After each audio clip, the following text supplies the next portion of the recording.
In the first century, a coin was more than just currency. A coin wasn't just something you used to pay. It was a tool. It was a constant reminder of who was in charge.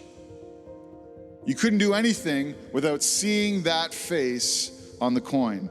Every transaction, every tax you paid, every marketplace exchange forced you to handle and look at the face of the emperor. It was stamped and imprinted and pressed into metal so deeply that even after centuries of use, you could still see it. And it was a symbol of that image's ultimate authority. I mean, that's what the state was doing, right? They want to tell you, you look at that face and you know who is in charge. The image on the coin was meant to tell you who the most important person in the world was, who was the king. That image was the source of peace. Has anybody heard the phrase Pax Romana?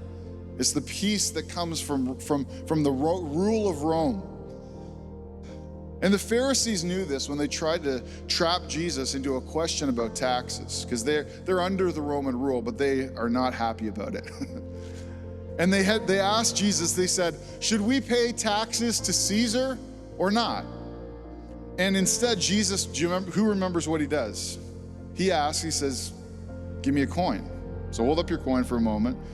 And he says, whose image is this?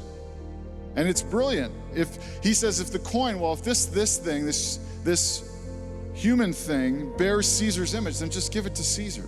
It's his. That's his world.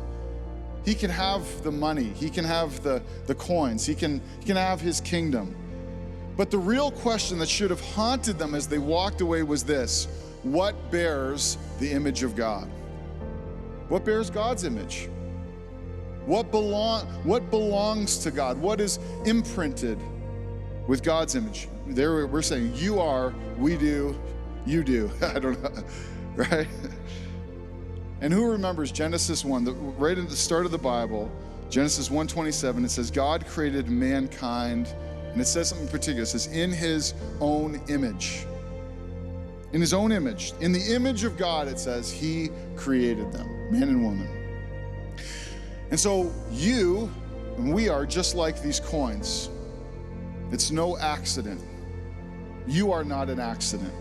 From the beginning, our bodies, we're preaching now, our bodies and our souls have been imprinted with the likeness of your Creator.